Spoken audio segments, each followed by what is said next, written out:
अस्सलाम वालेकुम स्टूडेंट्स, आप देख रहे हैं house of physics by Abdul Majid. आज का हमारा टॉपिक है Gauss's law. The outline of our today's lecture is what is the statement of Gauss's law, how can we prove it, what are the results of Gauss's law, what is Gaussian surface and its applications. ये हमारा आज का lecture होगा।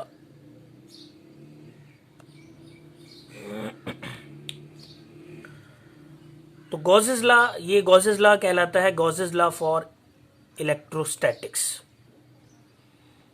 इसको explain किया था C.F. Gauss's ने, Karl Frederick Gauss's इन 1835, लेकिन इसको पब्लिश नहीं किया गया था। जब मैक्सवेल ने इक्वेशंस को डिफाइन किया था तब उनके साथ इसकी एक्सप्लेनेशन को इंक्लूड किया गया था, पब्लिश किया गया था। तो अब हम अपने लेक्चर की तरफ चलते हैं।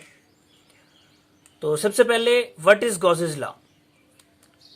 गॉसेस लॉ एक्सप्लेन दैट और state that the net electric flux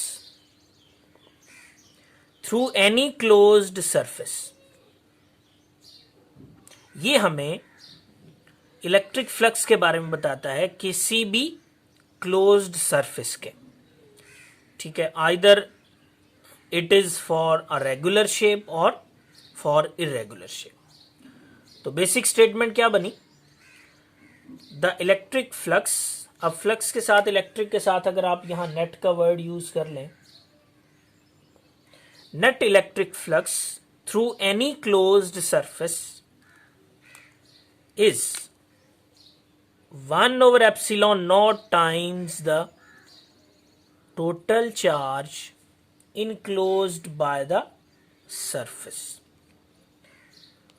कि अगर हमें किसी भी क्लोज्ड सरफेस का फ्लक्स चाहिए तो वो किसके बराबर होगा, that is actually proportional to the total charge and inversely to the relative permittivity. तो ये इसकी स्टेटमेंट है गॉसेस लॉ की। तो अगर ये क्वेश्चन में आता है तो आप इसी तरह अपनी स्टेटमेंट बनाएं, ठीक है, और इस तरह मेंशन कर सकते हैं जिससे याद रखना भी आसान होता है। You can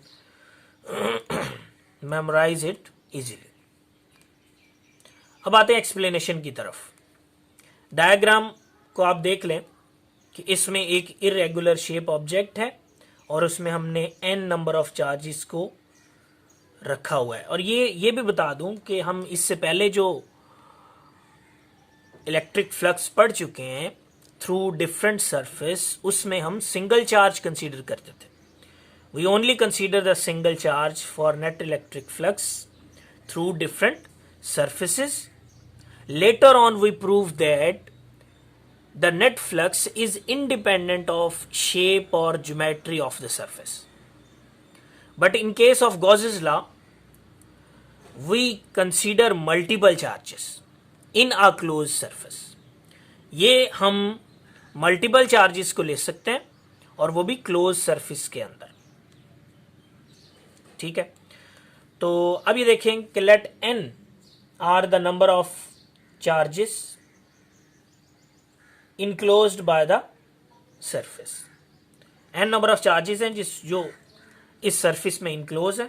so electric flux through close surface is calculated as total electric flux जो है, that is flux for the first charge, flux for the second, flux for the third and flux for the nth charge. यानी up to nth charge जो है वो flux explain हो जाएगा।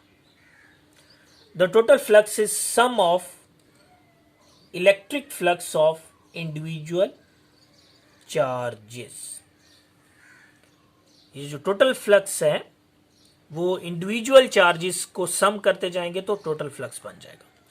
जैसे previous case में हमने पढ़ा, we divide the whole surface into small areas to apply the basic formula.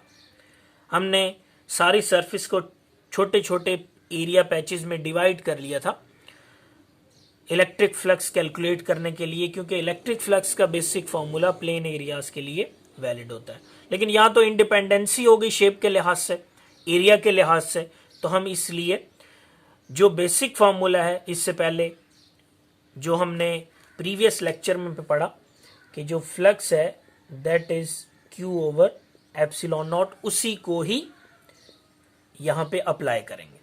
तो हर इंडिविजुअल चार्जेस के लिए, फर्स्ट चार्ज के लिए, ये सेकंड के लिए, इसी तरह अप टू nth चार्ज के लिए, फॉर ऑल चार्जेस, ये इसके लिए बन जाएगा।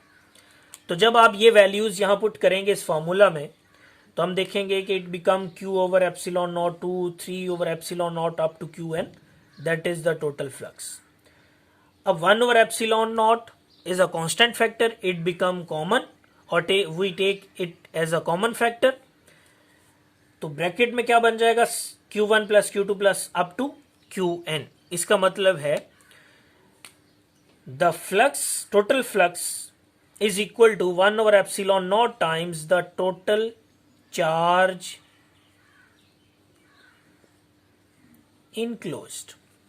मतलब इस सरफेस के अंदर, इस इर्रेगुलर शेप के अंदर कितने नंबर ऑफ चार्जेस पड़े हैं, उन सब का सम कर लिया जाए तो इट बिकम टोटल चार्ज।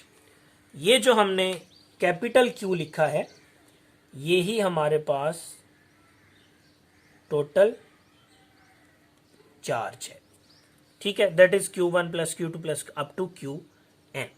तो यही हमारा रिजल्ट है। हमने स्टेटमेंट से, आप देख सकते हैं कि जो स्टेटमेंट है उसको अगर आप मैच करें तो it become total net electric flux through a close surface is 1 over epsilon not times the total charge enclosed by the surface. This is called Gauss's law, ये हमने प्रूफ कर दिया। तो अब हम चलते हैं, व्हाट इज गॉसियन सरफेस। कहीं भी किसी क्लोज्ड सरफेस के अंदर भी अगर हमसे पूछा जाए कि you have to find the electric flux at particular point, then how can we calculate that electric flux of a fixed point under discussion? Then we use certain steps to calculate the net electric flux using Gauss's law. तो उसी का part है Gaussian surface. If question is to calculate electric intensity at any given point in the field, electric intensity, electric flux of charge, then Gauss's law applied.